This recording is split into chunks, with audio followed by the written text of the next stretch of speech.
Sir, we will not be completed outside. Here, sir. Turn this on. There's an edgepoint. Yes. Side. It's on. Need the screensaver.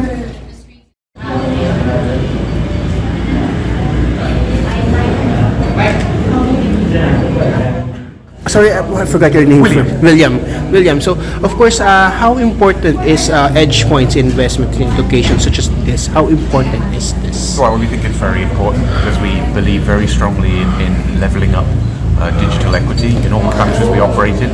We typically see that there are generally rural and poorer areas where there's lack of connectivity or lack of meaningful connectivity. We think, the right to digital access, particularly for children, for educational purposes, but also in the greater economy, is something that we should be delivering to everybody in the country, not just those in the urban areas. How did this project come to fruition? How did you choose the location? How did you choose the school that you will be giving this project to? So we work very closely with our partner Habitat for Humanity, who do a lot of work around the globe. And together with them, we shortlisted a few different areas, and we felt this one was sort of the first one of many that we'll do. So it's really just the first. That's all. Happens to be the first. Okay. Of course, being a tower company, of course, entails, of course, mostly connectivity. So why choose a computer laboratory? Why not create multi-purpose hall or whatever project that entails also connectivity? Why a digital classroom? Well, for us, I think it's we do strongly believe that digital education is very important. We see, I think I've said before that I think a lot of kids when they grow up nowadays will be involved in digital in some form or other, and I think the more we can empower children with digital skills, particularly again from maybe less privileged areas and whatever, it really opens up a lot of doors to them in the future. So that's kind of what we're looking at. And you said that this is not going to be the first time. There will be more. This is the first one, but there will be more. There will be more. Correct. So how many are we expecting? Maybe in this year, and do you have projections for next year? So we at least expect to complete a second one this year. It'll take a little bit of time, and hope to do at least maybe between 2 and 4 again, 2025. Yes. Next year. Yeah. And of course, the locations will be chosen by Habitat for Humanity, or do you partner with? Yeah, we work together with them, right? So we look at a few things like where they're located as well.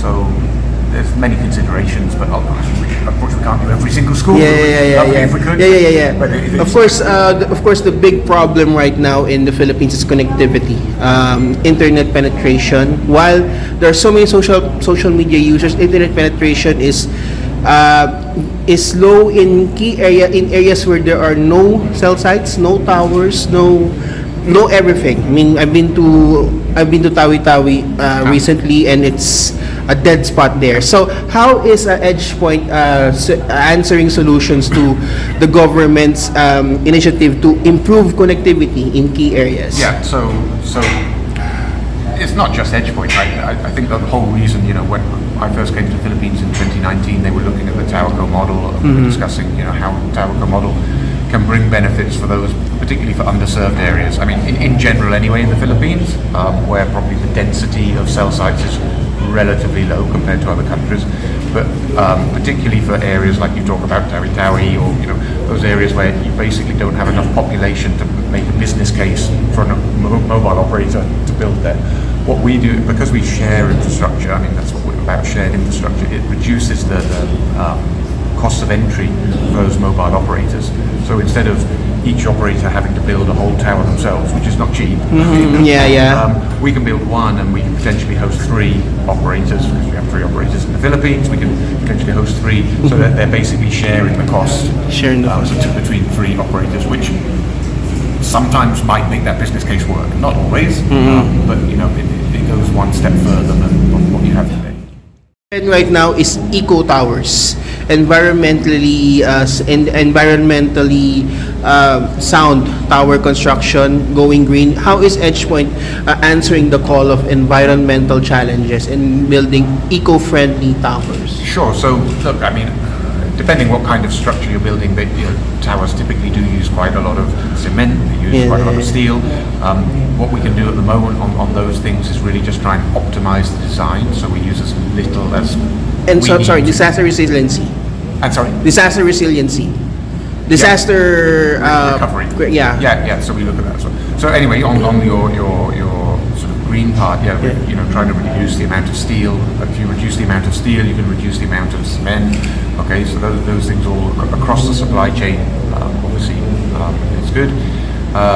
We're also starting to look at alternative materials. So particularly for rooftop poles, can we use carbon fiber instead of steel?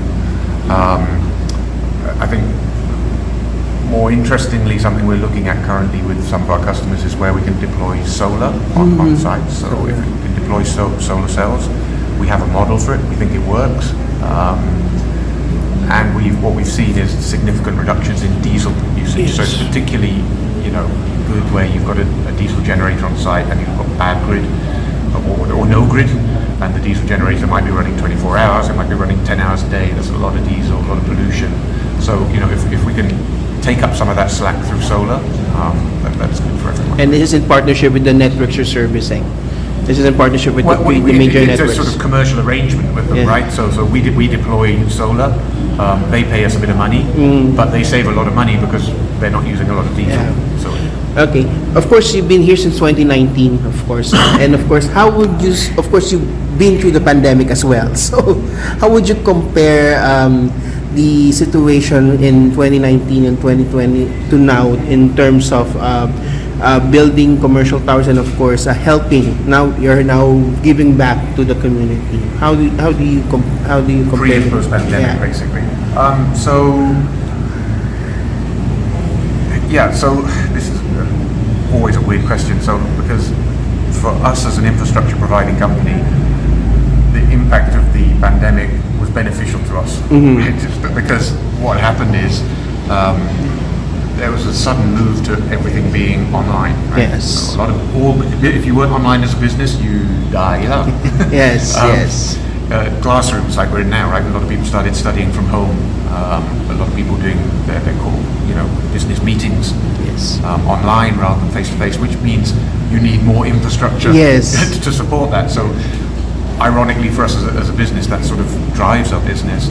What I found changes, though, I think since pre and post, I think mostly in general things have recovered. I think people, but the sort of move to everything being online or app-based or web-based has just accelerated and will continue to accelerate, because I think people have realised, it is kind of the best way to go, and the quicker we can do it, the better for everyone. Lastly, of course, what is the future of Edgepoint's service to the community? What do you think is the future of this? What do you think is what do you see in this project, in this digital classroom project? What do you see the future in this? What we'll do in the future with this one. So, what do you see in the future? What do you see? Do you see students being more? Like the outcome. Yeah, the outcome. Yes. Okay. So look,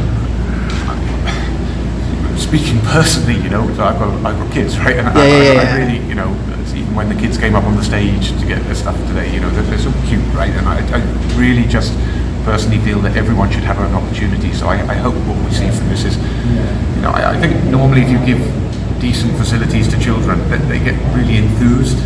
They really get, wow, okay. And I would just, like to think that if it encourages even one more child to gain something more, either from something they learn online or some skill they learn on the computer, even one child, if they can gain something in life and get some happiness out of that, I'm happy already, but